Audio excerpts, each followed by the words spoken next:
Well, hello, folks out there in YouTube land. Got a big show lined up for you. Let's get right on into it.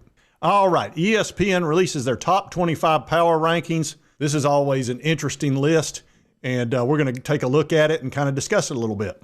And this was on 3 by Alex Byington. I don't know if I pronounced that right or not. And the data analyst was done by Bill Conley. He's known for this. He crunched the numbers, came up with the worldwide leader's initial SP Plus analytic-based rankings. And what he does, the rankings are built around 3 primary factors: returning production, obviously your guys coming back, recent recruiting metrics, and a team's recent history based around performance over the last 3 years. Then they combine it all. So that's a pretty reasonable way of doing it, and it's worked out pretty close over the years. Now, this will shock no one. Ohio State sitting with the highest rating of 28. They're number 1. And, of course, they're coming off a natty. And they've got probably the 2 best players in the country in Jeremiah Smith and Caleb Downs, who they snagged from Alabama when Nick Saban retired, which that was a heck of a pickup. And if you haven't heard this story, this came from an Ohio State fan who emailed me and told me what happened with Caleb Downs and how they got that taken care of. They sent out a notice to all of the Ohio State fans. They said, if you want Caleb Downs, he's available in the transfer portal, but it's going to take money. They literally flooded the NIL websites at Ohio State to get the money together, and it was over $1 million for Caleb Downs. And he is an eraser. That guy at safety is just unbelievable. And then the Jeremiah Smith guy, he's getting the big bucks now. I don't know how much he made the first year, but my understanding he's between $3 and $4 million this year, and it's probably worth it, which is hard to say about a receiver, but he's unstoppable. I mean, I've never seen anything like it. All right, Alabama Crimson Tide. This does surprise me that they're as high as number 2. I'll tell you, part of its recruiting has been great. They do have a lot of returning production coming back. And I think the Ryan Grubb situation, getting Kalen DeBoer and Ryan Grubb back together, as an SEC fan and a Tennessee fan, I'm not thrilled about that because, look, they're very comfortable together and they had a great offense for years. And Ryan Grubb, I think, is the bad cop, and I think DeBoer's the good cop. And I think what they had in the past was good cop, off-duty cop. You got to have the bad cop, I guess. So anyway, that's a big part of it. And they've got a lot of choices at quarterback. They've got 2 5-stars in Ty Simpson, plus a freshman 5-star, and then also the fellow that they brought in from Washington who was a high 4-star. So they've got good choices at quarterback, which should help them out quite a bit. All right, now Penn State is sitting at 3rd with a 25.3. They got Drew Aller returning, who is a heck of a good quarterback. He's not invincible, but he's really good. And running backs that are coming back, I mean, they're pretty strong. I am surprised they're put at 3rd. I would have probably put them 6th or 7th, but that's what the analytics say. So he's going by the numbers. Number 4, Georgia Bulldogs. I would have probably put them 3rd. Probably 2nd, actually. I'd have put them 2nd. Carson Beck, of course, has taken off to Miami. Gunnar Stockton's their guy now. And Gunnar, look, for somebody that got thrown into the fire like he did, he actually played pretty well. He's a running quarterback. He's not super fleet-footed, but he's fast enough to cause trouble. And he's got a lot of grit. So, he took one of the biggest hits I've ever seen. 2 guys sandwiched him, knocked his helmet off, and he got up and went out and played again. So plenty tough, and they're loaded with talent and have a great defense. So, again, I'd have put them 2nd, but he's got them at 4th. That's what the analytics say. Notre Dame is sitting at number 5. I'm not surprised by this at all. They have really increased their talent level. They'll be replacing Riley Leonard, who they got him from, Duke. And he was terrific. I mean, he was a wrecking crew out there at 240 pounds. He would just take off and get you a first down. Notre Dame has spent the money in all the right places, and now they're no longer struggling to make it to the big game. And you'll notice a lot of these teams that we're talking about are right here in the top of the NIL. Ohio State at 4, Notre Dame at 3rd, Georgia at 6th. It's really hard to be in that top 10 without being on this list. Penn State was a little bit lower at 14th, but they had a lot of returning production. Number 6 is the Oregon Ducks. They spent more money than anybody on NIL, and they were number 1 for most of the year. Dan Lanning's done a great job of acquiring talent. It helps to have that Nike money. They've got a new quarterback coming in there, Dante Moore, who was a big-time 5-star. He played at UCLA. We'll see how he does there at Oregon. You know, he's going to be surrounded by great talent. So he'll probably do well. Number 6 is probably about right for them because they don't have the superstar quarterback yet, but we'll see how this guy plays out. But they do have him in the top 10 easily. Texas Longhorns, it's probably because they don't know exactly what's going to happen with Arch Manning. He looks really good. He'll probably be really good, but it'll be his first full season. So you don't, without all that experience, you just don't know. Obviously replacing Quinn Ewers, who was a solid quarterback. He wasn't ridiculously good by any stretch, but I would think Arch will be an improvement in that position. But anyway, they've got them at number 7. Here's Tennessee Volunteers, number 8. That's the team that I follow the most, obviously. Now, I played at UT, not football. Do I look like a football player? I played golf. Anyway, Nico's coming back. I think that's a huge help. He'll be a possible Heisman Trophy candidate. We've got plenty of returning great players. The defense was outstanding last year, so much better than it was previously. The defensive line has always been good, but the secondary improved a lot. And hopefully we'll continue to see that path followed. And I think you'll see Nico play better. That was his first year last year. Some people were disappointed because he threw for 2,500 yards, 19 touchdowns, 5 interceptions. Team made it to the playoff. I think that's really good for a redshirt freshman, but he came in with so much hype that it was hard to live up to it. Most first-year quarterbacks would love to have those numbers, but when you're the biggest thing since sliced bread, people expect you to show up and win a natty.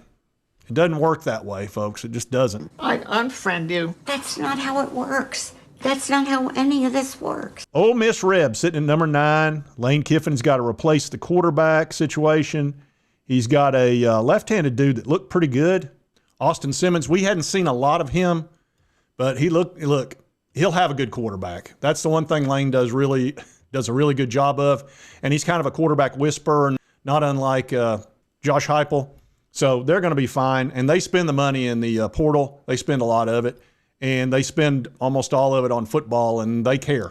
So Ole Miss is going to do what it takes to keep Lane happy because they're very pleased with the win-losses that they're getting, which is way more than they've ever really seen at Ole Miss. So they're going to do what they have to keep Lane happy. And winning's what makes him happy. LSU Tigers sitting at 10th. Garrett Nussmeier's their quarterback. He has a chance to win the Natty. He's going to put up ridiculous numbers. The only issue I've got with him is he's not a running quarterback, and you kind of got to be. In 2025, it's just the way it is. You need to be able to run.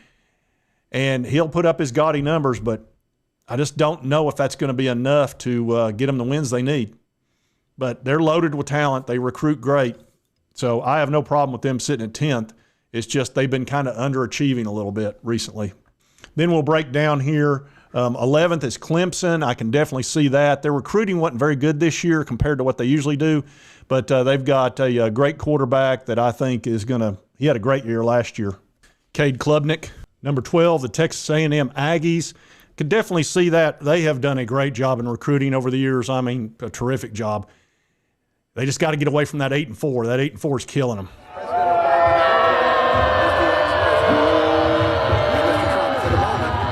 Michigan Wolverines, they're spending a lot of money in NIL. It's got to be America's team. They got the number 1 quarterback this year because they outbid LSU, so I could see them being there. Hurricanes, they spend a ton of money in the NIL. They've done a good job of getting their team where they need to be. Missouri Tigers, we're going to see what happens there. No more Brady Cook. Now, I think Brady has played a huge role in keeping Missouri up at the top. I don't know if they're going to be able to find another Brady Cook. He was pretty special, but they might. They've had some real nice years with him. South Carolina Gamecocks, I can definitely see them in the top 20. The Norris Sellers, the 5-star freshman last year on defense, the 5-star wide receiver. I mean, they've got 3 of the best players in the country coming back. And I think Norris is a special player. And what's funny is, everybody's high on Norris, and his numbers were no better than Nico's. Yeah, 2,500 yards, 18 touchdowns, 7 interceptions. He's a terrific running quarterback, but it really boils down to expectations. Nico came in with all the hype, and LaNorris came in as a 3-star. So LaNorris has kind of shocked the world a little bit with how well he's played. and I think he's got a legitimate chance of competing for that Heisman. He's a game changer, and I think South Carolina plays better behind him. I just really do. And it just shows you the power of expectations. But I like them at 16. I'm fine with that. Here's another team, the Florida Gators at 17. Absolutely can see that. There's another guy, DJ Lagway. Florida plays different with him at quarterback. They love that guy. They believe in him.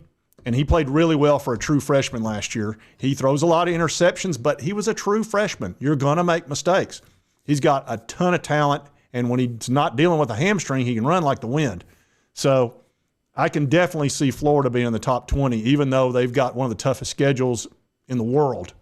And they seem to always have that. I don't know why they made it so difficult on themselves. SMU Mustangs, they have really kind of brought themselves back. That's a team that was given the death penalty back in the 80s. I remember that. You may as well. But they're making a comeback, and NIL certainly is playing a role. I think that's what got them in trouble the last time in the 80s was NIL, only it wasn't legal then. Kansas State Wildcats, I can see that. They've been solid. Oklahoma Sooners, this is important for Brent Venables. Oklahoma's a blue blood, and they're not happy going 6-6 or 7-6 or whatever the crap they did last year, even though they did beat Alabama at the end. I think that kind of saved his bacon a little bit. Now, they're not going to fire him, so owe him too much money, but he needs to have a better year this year.